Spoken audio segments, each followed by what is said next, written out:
In this problem, we're going to be finding the final amount in a word problem on continuous exponential growth or decay. Okay, so this is our equation that we're going to use. So the A over here is the amount after some time has passed. We call that the final amount. The A with the little subscript 0, that's called A sub 0 or A naught, some people call it. That's the amount at the time 0. That's at the initial amount. So if you plug in a t, you make t equals 0 right here, and that is your initial amount. E is something, it's something in the calculator. It's called the natural exponential function. It has a value of about 2.7-ish, but we'll use the E button to figure that out on our calculator. R is the rate, and we'll have to put that in a percent. It'll be positive if it's growth, negative if it's decay, and of course T is equal to time. All right, so first question, the mass of a substance which follows a continuous exponential growth model is being studied in a lab. A sample increases continuously at a relative rate of 4%. So our R is 4%. Okay, and we're going to write that as 0.04 as a decimal. Find the mass after 3 days, so T is equal to 3, if there were 164 grams of the substance at the beginning of the study. So if that's the beginning of the study, that is the initial amount. Okay, so A sub 0 is equal to 164. Okay, so we take that and put it into the equation here. So we have A is equal to 164. And then we have e to the RT. E to the rate is 0.04, and t is equal to 3.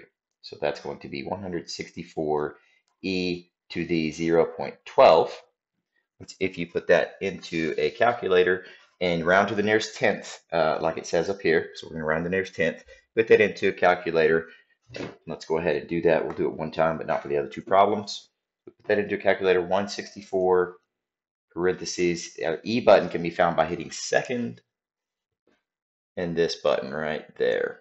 Okay, and then I'll raise that to the 0.12, and there's my answer, 184.909. So that's just going to be 185. No, it'll still be 184.9 because the one to the right of the 9 doesn't make it round up. So it'll be 184.9. Okay, and that is grams.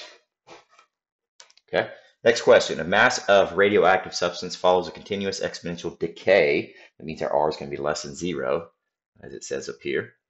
Okay, a sample of this radioactive substance has an initial mass of 648 kilograms and decreases continuously at a relative rate of 3% per day. All right, let's write what we have down. We have the initial amount, that's 648 kilograms.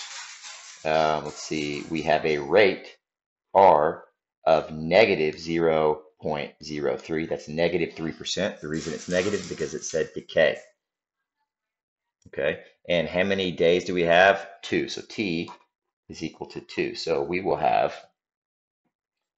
A is equal to 648 E to the negative 0.03 times 2. And if you put that into the calculator, you will get 610.3 kilograms.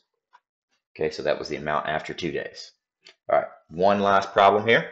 So a number of bacteria in a certain population is predicted to increase, so that's going to be the R is positive, at a continuous exponential growth model at a rate of 15% per hour. So our R is equal to 0.15 if I write it as a decimal.